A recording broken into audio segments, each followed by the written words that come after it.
Good morning to everyone. আশা করছি তোমরা সবাই ভালো আছো। আমি কিন্তু খুব একটা ভালো আজকে নেই, কারণ দেখতেই পাচ্ছ আমার গাছগুলোর কি অবস্থা।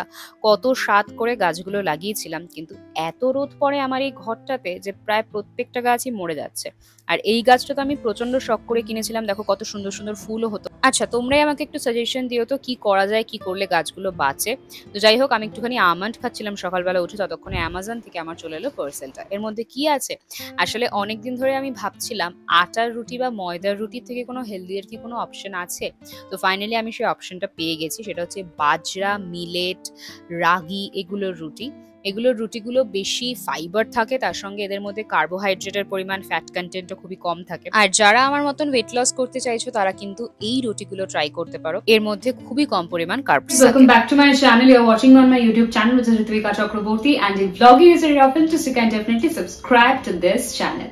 So আজকে সকালবেলা ঘুম থেকে উঠে স্নান করে নিয়েছি, দেখতেই পাচ্ছ এত গরম না, এই গরমের মধ্যে শ্যাম্পু না করলে চুলটা এত ঘামিয়ে যাচ্ছে, পারা যাচ্ছে না। তাই সকালবেলা উঠে আগে শ্যাম্পু করে নিয়েছি, এবার আমি রান্নাঘরে যাব। আজকে আমি তোমাদের জন্য বানাবো টোফু দিয়ে একটা প্রিপারেশন। তোমরা নিশ্চয় ভাবছো টোফুটা কি। টোফুটা হচ্ছে সোয়া প্রোটিন, সোয়া দিয়ে বানানো একটা পনির। তো নর্মাল পনির আর টোফুর মধ্যে কিছু ডিফারেন্স আছে কিনা তোমাদের মাথাতে আসতেই পারে। নর্মাল পনিরের মধ্যে প্রচুর পরিমাণে ফ্যাট কন্টেন্ট থাকে। দেখো, আমাদের ওয়েট লসের জন্য পনিরটা যেভাবে দরকার, হাই প্রোটিন সোর্স হচ্ছে পনির, সেরকমই টোফুর মধ্যে খুবই লো অ্যামাউন্ট অফ ফ্যাট থাকে। পনিরে কিন্তু এক্সট্রিম অ্যামাউন্ট অফ, মানে ধরো 100 গ্রাম পনিরে 20.87 ফ্যাট কন্টেন্ট থাকে, যেখানে টোফুতে থাকে 2.87। সো ডিফারেন্সটা বুঝতে পারছো ফ্যাট কন্টেন্টের। তো তার জন্য মেইনলি টোফুটা is much more healthier option if you are on your weight loss journey. So তার জন্য টোফু দিয়ে আজকে তোমাদেরকে আমি একটা এমন রেসিপি বানিয়ে খাওয়াবো যেটা প্রচন্ড সুস্বাদু হবে এবং খেতেও ভালো লাগে। তোমরা পুরো ভিডিওটা ফার্স্ট থেকে লাস্ট অব্দি দেখতে থাকো। আশা করছি যে রেসিপিগুলো আমি তোমাদের সঙ্গে শেয়ার করছি সেগুলো আর কেউ তোমাদেরকে এত ভালোভাবে দেখাবে না। তো চলো যাওয়া যাক। যা গরম পড়েছে, এই গরমে আমি যখনই স্নান করতে যাই মনে হয় কি একটু শ্যাম্পু করে চলে আসি, তাহলে হয়তো হেয়ার স্ক্যাল্পটা একটু পরিষ্কার হবে। এত ঘাম জমে এই গরমে, আমাদের নিজেদের শরীর তো আমরা সাবান দিয়ে পরিষ্কার করে নিই, বডি ওয়াশ করে নিই, কিন্তু চুলটাকেও তো একটু পরিষ্কার করাটা খুবই দরকার। তাই এই গরমে কিন্তু আমি চেষ্টা করি 2 থেকে 3 বার শ্যাম্পু করে নেওয়ার। আর আজকে অনেকদিন পর আমি লরিয়ালের এই নো হেয়ার কাট ক্রিমটা ইউজ করছি, কারণ ভাবলাম এটা নষ্ট হয়ে যাবে, এক্সপায়ার হয়ে যাওয়ার আগে ইউজ করে নিই, দেখি আদৌ কোনো বেনিফিট পাই কিনা। অনেকদিন তো ইউজ করি না, তো দেখাই যাক এটা কোনো কাজে দেয় কিনা। তো আমি কিন্তু এরকম ভিজে চুলেই এটা ইউজ করি, আমার শুধুমাত্র হেয়ার লেন্থসে ইউজ করি। আর এটা কিন্তু একটা কন্ডিশনারের সাবস্টিটিউট হিসেবেও তোমরা ইউজ করতে পারো এই ক্রিমটা। আর আজকে কিন্তু আমি প্রচন্ড এক্সাইটেড, কারণ কাল বাদে পরশু হচ্ছে দাদার বার্থডে, তার জন্য প্রচুর প্ল্যানিংসও রয়েছে। তোমরা আমাকে এই ভ্লগে কিছু ছোট ছোট সাজেশন দিতে পারো, সেটা আমি চেষ্টা করব দাদার বার্থডেতে করার। অনেক কিছু তো ভেবেছি, এবার একার দ্বারা তো সবকিছু হয় না, মাকেও খুব একটা আমি ইনভলভ করতে চাইছি না, কারণ মায়ের শরীরটাও খুব একটা ভালো নেই। তাই আমি চাই তোমরা আমাকে একটু সাজেশন দাও কি কি করা যেতে পারে দাদার বার্থডেতে। ঠিক আছে? কবে থেকে ভাবছি জানো তো একটু হেয়ার স্পা করাতে যাব, কিন্তু সময়ই পাচ্ছি না। জীবনের সময়ের এতটা অভাব আমি কখনো ফিল করিনি। আমার কলেজের অ্যাসাইনমেন্টস, এদিকে এডিট, ওদিকে স্টুডেন্ট পড়ানো, কলেজে যাওয়া, শুট, কিচ্ছু আমি করে উঠতে পারছি না এর জন্য। मम्मा गुड मॉर्निंग। आज क्या बना रहे हो खाने में? क्या हो रहा है यहाँ पे? आलू पोस्त। কালকের ভ্লগে একজন বলেছিলেন না কাকিমাকে দেখি না, কাকিমার রান্না দেখি না, কাকিমার রান্নাগুলো খুব লোভনীয় হয়। এই যে কাকিমার রান্না সজনে ডাঁটা দিয়ে আলু পোস্ত। তোমরা কারা খেতে ভালোবাসো সজনে ডাঁটা অবশ্যই জানিও কমেন্ট সেকশনে। আর মায়ের হাতে এই সজনে ডাঁটাটা না খেতে খুবই ভালো হয়। তো এখন আমি একটুখানি ব্রেকফাস্টের জন্য এগ অমলেট বানাবো। তো মাকে আজকে বলেছি আজকে যা গরম, রান্নাঘরে তোমাকে আসতে হবে না, আমি যেটুকু পারবো সেটুকুই রান্না করব, তুমি আলু পোস্তটা করে রান্নাঘর থেকে চলে যাও। তাই মা চলে গেছে, এখন আমি শান্তিতে নিজের মতন রান্না করব। দাদা ঘুমোচ্ছে, দাদা যখন ঘুম থেকে উঠবে ওকে আমি স্নান করতে বলবো, ওকে আমি খাবার দিয়ে দেবো। সত্যি এই গরমে যারা রাস্তায় কাজ করে বা যারা ট্রাফিক পুলিশ বা যারা আমাদের মতন রান্নাঘরে থাকে মায়েরা, তাদেরকে আমার অনেক বড় একটা স্যালিউট। কারণ আমরা ঘরে ফ্যানের তলায় বসে পারি না, যারা অফিসে যাও বা কলেজে যাও তাও তো তোমাদের মাথার উপর একটা ফ্যান থাকে বা এসি থাকে, বাট মায়েরা রান্নাঘরে without any AC, without any fan কিভাবে যে করতে পারে আমি জানি না, সত্যি স্যালিউট তাদেরকে। সো আজকে আমি ব্রেকফাস্টে ডাবল ডিমের অমলেট খাবো, তার সঙ্গে আমি দিয়ে নিয়েছি এর মধ্যে একটুখানি ধনেপাতা আর পেঁয়াজ, আর এখানে আমি দিচ্ছি ব্ল্যাক পেপার। দেখেছো, বেল পেপার কিন্তু বলিনি, একদল মানুষ ছুটে আসবে আমাকে সমালোচনা করার জন্য। তো যাই হোক, এর মধ্যে আমি সামান্য পরিমাণ বিট নুন দিচ্ছি যাতে একটুখানি স্বাদ পাই নুনের। আর দুনিয়াতে এত রকমের রান্না আছে, তোমরা শুধু আমাকে বলবে দিদি অমলেট বানিয়ে দেবে, আমি এক পায়ে আমি এই অমলেট খেতে এত ভালোবাসি, সেই আমি কিন্তু 2 থেকে 3 বছর অমলেট খেতে পারিনি, মানে কোনো রকম ডিম জাতীয় জিনিস খেতে পারিনি। কারণ আমি যখন ছোট ছিলাম, মানে ক্লাস 5-এ পড়তাম, তখন আমি রিয়েলাইজ করলাম আমি যখন রোল খাই বাইরের বা বাড়িতে যখন ডিম খাই, আমার না পেটে ব্যথা হতো, আর খুব এক্সট্রিম লেভেলের পেটে ব্যথা হতো। তো মা একটা ফিল করেছিল যে ডিম থেকে যখন হচ্ছে তো ডিমটা তুই আর খাস না। তো আমার এত কষ্ট হতো, সবাই ডিম খেত, আমি খেতে পারতাম না, এদিকে ডিম আমার এত পছন্দ ছিল। তো যখন আমি ক্লাস 11-12-এ পড়ি, হঠাৎ করে একদিন মনে হলো যে যা হবে দেখা যাবে, একটু ডিম সেদ্ধ খাই। তো একদিন হঠাৎ করে ডিম সেদ্ধ খেলাম, খাওয়ার পরে দেখলাম আমার পেটে ব্যথা করলো না। সে কি মজা তোমাদেরকে বলে উঠতে পারবো না।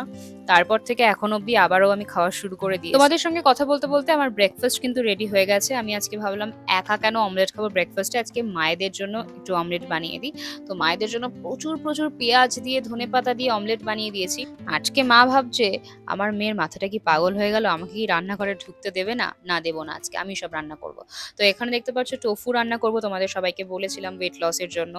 টোফুটা কি সেটাও আমি তোমাদেরকে বলিনি, এটা হচ্ছে এক রকমের কার্ড, বেসিক্যালি একটা সয় বেসড ফুডও বলতে পারো, দুধ দিয়েই তৈরি হয় এটাও। তোমরা নর্মাল দোকানে যদি টোফু খুঁজে না পাও, তোমরা ব্লিঙ্কিটে বা যে কোনো রকমের অনলাইন যে প্ল্যাটফর্মগুলো রয়েছে সেখান থেকেও অর্ডার করতে পারো। আমি এটা 48 রুপিস দিয়ে কিনেছি, তোমরা আরো কম দামের টোফুও কিন্তু পেয়ে যাবে। তো আজকে ইনগ্রিডিয়েন্টে আমি কি কি নিয়েছি সেটা তোমাদেরকে একবার দেখিয়ে দেবো। তার আগে আমি এই টোফুটাকে একটু কাপড় হলে খুব ভালো হতো, কাপড় পরিষ্কার পাইনি আমি, তার জন্য পেপারে মুড়ে রাখলাম, কারণ এর মধ্যে যে জলটা রয়েছে সেই জলটাকে সোক করাটা খুবই দরকার, নইলে আমি যখন ভাজতে যাব না কড়াইতে লেগে যাবে। আর এর মধ্যে প্রচুর জল থাকে। তো আমার দেখতে পাচ্ছ অ্যাসাইনমেন্টস এর যে পেপারগুলো আমার ক্যান্সেল হয়েছে সেগুলোই দিয়ে দিয়েছি। আর হ্যাঁ, এটা আমার হ্যান্ড রাইটিং, কি করা যাবে বলে, এগুলো তো আর কাজে লাগবে না এই পেপারগুলো, তো এগুলোকে এভাবেই কাজে লাগানোর চেষ্টা করছি।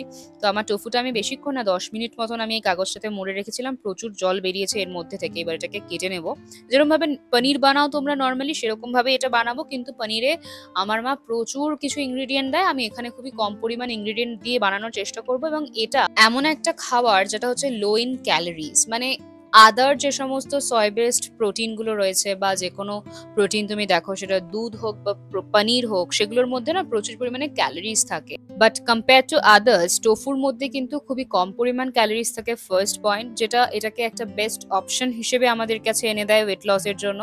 তাছাড়াও এটা হচ্ছে হাই ইন প্রোটিন, আমাদের ইন্ডিয়ান ডায়েটে প্রোটিনের পরিমাণটা খুবই কম থাকে। তো আমাদের এমন কিছু খাবার খাওয়া উচিত যেটাতে রিচ প্রোটিন কন্টেন্ট থাকবে। সো এটাকে আমরা একটা রিচ প্রোটিন কন্টেন্ট হিসেবে ধরতেই পারি। আর যখনই low in calories high in protein হবে, তখনই কিন্তু এটা তোমাদেরকে অনেকটা টাইমের জন্য ফুল রাখতে সাহায্য করবে এবং খিদে পেতে দেবে না। এটাই কিন্তু সব থেকে মেন কথা, খিদে পেতে যাতে না দেয় এমন খাবার খাবো যেটা আমাকে অনেকটা টাইম পর্যন্ত ফুল রাখুক। নইলে আমরা কিছুক্ষণ অন্তর অন্তর যে অল্প অল্প করে খাবারগুলো খাই না, সেগুলো খাওয়ার ফলেই কিন্তু আমাদের ক্যালোরি ইনটেকটা বেড়ে যায় এবং আমাদের ওয়েটটাও কোথাও না কোথাও লস হতে পারে না। তো এখানে দেখতে পাচ্ছ আমি সাদা তেল দিয়ে নিলাম, তেলটা এখানে গরম হোক, ততক্ষণে আমি কি কি ইনগ্রিডিয়েন্ট নিয়েছি আজকের এই প্রিপারেশনটা রান্না করার জন্য তোমাদের সেটা দেখিয়ে দিই। চলো, প্রথমেই নিয়েছি টোফু, সেটা তোমাদেরকে তো দেখিয়েই দিলাম। তার সঙ্গে আমি এখানে নিয়েছি টমেটো, তারপরে নিয়েছি কাঁচা লঙ্কা, পেঁয়াজ, আদা কুচি আর কোরিয়েন্ডার লিভস মানে ধনেপাতা। ঠিক আছে, তো এবার তেলটা যখন গরম হয়ে উঠেছে, এর মধ্যে আমি একে একে টোফুগুলো যেগুলো কেটে রেখেছিলাম ছোট ছোট করে, এগুলো আমি দিয়ে ভেজে নেব ভালোভাবে। তো মেন ব্যাপারটা হচ্ছে টোফু হচ্ছে একটা প্লান্ট বেসড প্রোটিন, এটা কিন্তু cholesterol free and it contains no animal product, মানে এটা আমরা ডায়েটারি প্রেফারেন্স হিসেবেও রাখতে পারি, তাছাড়া হার্ট হেলথের বেনিফিট করার জন্য কিন্তু টোফু খাওয়া যেতেই পারে। আচ্ছা, এর মধ্যে কি কি নিউট্রিয়েন্টস থাকে সেটাও জেনে নিই। এর মধ্যে কিন্তু প্রচুর পরিমাণে ক্যালসিয়াম থাকে, আয়রন থাকে, ম্যাগনেসিয়াম থাকে, which are very important for our overall health and well-being। তাছাড়াও কিন্তু এটা আমাদের ওয়েট লসেও প্রচুর পরিমাণে সাহায্য করে। তোমরা জাস্ট খেয়ে দেখো একদিন, তারপরে আমাকে বলো এটা খেয়ে কেমন লাগলো। তো চলো, অনেক কথা হয়েছে, আগের ভ্লগ থেকে কিছু কমেন্টস পড়ে নি, নইলে তোমরা আমাকে বলবে দিদি তুমি আমার কমেন্ট পড়লে না, আমি কিন্তু তোমার উপর রাগ করেছি, আর আমি কিন্তু কেউ আমার উপর রেগে গেলে একটুও ভালো লাগে না। সো ফার্স্ট কমেন্ট করেছে অর্পিতা দত্তা 137, লিখেছে please share a teenager weight loss routine দি। আমি যে ওয়েট লসের রুটিনগুলো তোমাদের সঙ্গে শেয়ার করছি বা রেসিপিগুলো শেয়ার করছি সেগুলো কিন্তু টিনেজারদের জন্যই, টিনেজার থেকে অ্যাডাল্টদের জন্য, তো তোমরাও কিন্তু এগুলো ফলো করতেই পারো। সো নেক্সট কমেন্টটা করেছে সায়নী সাহা 1247, খুব ভালো লাগছে দিদি তোমার এই সিরিজগুলো, আমিও ভীষণ মোটিভেট হচ্ছি। আমি 17 ডেজে 2 কেজি ওয়েট লস করেছি আইএফ করে, বাট চিটও করেছি মাঝে মাঝে। দেখো চিট তো করাই যায় তাই না, আমরাও তো মানুষ, আমাদেরও তো একটু লোভ লাগে, মনে হয় যে একটু কিছু খেয়ে নি তাই না। তো thank you so much for the lovely comment. So next কমেন্টটা করেছে স্নেহা পল 202, লিখেছে দিদি তুমি আমার অনেক বড় মোটিভেশন, যখনই মন খারাপ হয় তখনই তোমার ভিডিও দেখিনি, তাহলে মনটা অনেকটা ঠিক হয়ে যায়। Thank you so much Sneha, এরকম ভাবে আমাকেও তোমরা মোটিভেট করতে থাকো। সো এখানে আমি একে একে সমস্ত ইনগ্রিডিয়েন্ট গুলো অ্যাড করছি। প্রথমে পেঁয়াজটাকে ভালোভাবে ভেজে নিয়েছি, তারপর আমি টমেটোটাকে ভাজছি। তো তার পরের কমেন্টটা করেছে মধুমিতা কর 4455, লিখেছে দিদি আমি ডায়েট করি বাট মাঝে মাঝে না খুব ক্রেভিংস হয়, তাই মাঝে মাঝে সেলফ কন্ট্রোল হারিয়ে ফেলি, তাই মাঝে সাঝে মোমো বা ম্যাগি খেয়ে ফেলি। মানে ধরো উইকের মধ্যে 1-2 বার, কিন্তু আমার ওয়েট খুব একটা বাড়ে না, আবার খুব ইজিলি কমেও না। আমি কি করবো একটু বলতে পারো? দেখো মাঝে সাঝে ক্রেভিংস হওয়াটাই খুবই স্বাভাবিক, বাট একটা জিনিস মাথায় রেখো, কখন তুমি খাবারটা খাচ্ছ। মানে তুমি যদি ম্যাগি মাঝরাতে উঠে খেয়ে নাও, বা তুমি যদি রাত্রেবেলা ডিনার করার পরে খেয়ে নাও, তাহলে কিন্তু এটা শরীরের পক্ষে খুবই খারাপ। তো বুঝে শুনে খেও। আমি বলবো ক্রেভিংস হওয়াটা কিন্তু খুব একটা খারাপ নয়, দোষেরও নয়, বাট তবুও আমি তোমাদেরকে বলবো একটু কন্ট্রোল করে খেও, ঠিক আছে। তো নেক্সট কমেন্টটা করেছে নেহা দিদি প্লিজ প্লিজ প্লিজ কাকিমার রান্নাগুলো অনেক লোভনীয় হয়, প্লিজ কাকিমার রান্নার ভিডিওগুলো শেয়ার করো। নিশ্চয়ই তোমাদের সঙ্গে আমি শেয়ার করব। পরের কমেন্টটা করেছে তিয়াশা আচার 4030, লিখেছে আমি একটা জিনিস বুঝি না, কথা বলতে গেলে কি মানুষের ভুল হয় না? সেটা নিয়েও কমেন্ট করার কি আসে? আর যারা বলে তারা যদি নিজের কথাও এরকম রেকর্ড করে শোনে না, দেখবে এর থেকেও অনেক বেশি ভুল কথা হয়তো তারাও বলছে। তুমি আমার নাম নেবে আমি এক্সপেক্টই করতে পারিনি। Thank you so much. তোমাদের এই কমেন্টগুলো যখন পড়ি আমি নিজেও খুব মোটিভেট হই, এবং আমার খুব ভালো লাগে যে তোমরা আমাকে নিয়ে এত ভাবো এবং তোমরা এত ইন্সপায়ার করো আমাকে। বাট কালকের জন্য তোমাদেরকে একটা কথা বলি, কালকের ভিডিওতে আমি সবার কমেন্ট কিন্তু পড়বো না, তার কমেন্টই পড়বো যার কমেন্ট আমার সব থেকে বেশি ভালো লাগবে। সুতরাং তোমরা সবাই কমেন্ট করতে থেকো। আর হ্যাঁ, কালকে কিন্তু তোমাদের জন্য একটা স্পেশাল সারপ্রাইজ রয়েছে, সারপ্রাইজ ভ্লগ রয়েছে। কি সারপ্রাইজ সেটা জানতে হলে কিন্তু কালকের ভ্লগটা দেখতেই হবে। তো আমি কিন্তু সমস্ত ইনগ্রিডিয়েন্ট দিয়ে দিয়েছি, রান্নাও কিন্তু প্রায় কমপ্লিট, দেখতেও কিন্তু খুবই লোভনীয় লাগছে। এই তোমাদেরকে আমি বলছি না লোভনীয় লাগছে, মা আমার দিকে তাকিয়ে আছে আর বলছে কি বলতো মনে মনে, ও নিজেই রান্না করলি, নিজেই বলছিস লোভনীয়, নিজেই বলছিস ভালো, আরে কাউকে খেতে দে, কেউ খেয়ে বলুক তবে না ভালো লাগছে বলবো। আচ্ছা আমি না, তোমরাই বলো তো খাবারটা দেখে কেমন লাগছে। তো এবার এর মধ্যে আমি অ্যাড করব সোয়া সস। মাকে একটুখানি দিতে বলেছিলাম, মা অনেকটা ঢেলে দিল। যাই হোক, এরকম অ্যাক্সিডেন্ট হতেই থাকে আমাদের বাড়িতে। তো এখানে কিন্তু আমি মাখো মাখো করে টোফুটা বানিয়েছি, দেখে ঝাল ঝাল মনে হচ্ছে, একদম কষা কষা tofu, ready to serve, ready to eat. কেমন লাগছে দেখতে সেটা অবশ্যই জানিও। আর তোমরা যারা আজকের রেসিপিটা দেখলে কেমন লাগলো সেটা তো জানাবেই, তার সঙ্গে বাড়িতে ট্রাই করবে নিজেরা, ট্রাই করার পর আমাকে অবশ্যই জানিও কেমন লাগলো এটা খেতে।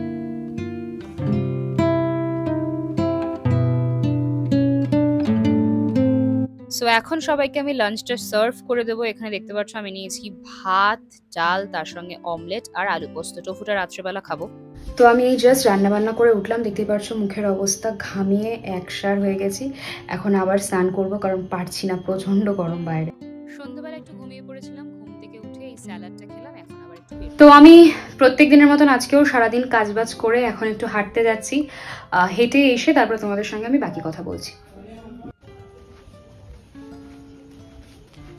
সো আজকে আমি 3988 স্টেপস হেঁটেছি, ঠিকই আছে বলো? জাস্ট এলাম হাঁটাহাঁটি করে, দেখতেই পাচ্ছ ঘাম লিটারালি। তো তোমাদের সঙ্গে দেখা হচ্ছে কালকের ব্লগে। আশা করছি আজকের এই ব্লগটা ভালো লাগবে। যদি ভালো লাগে অবশ্যই লাইক, কমেন্ট, শেয়ার, সাবস্ক্রাইব করতে ভুলো না। টাটা।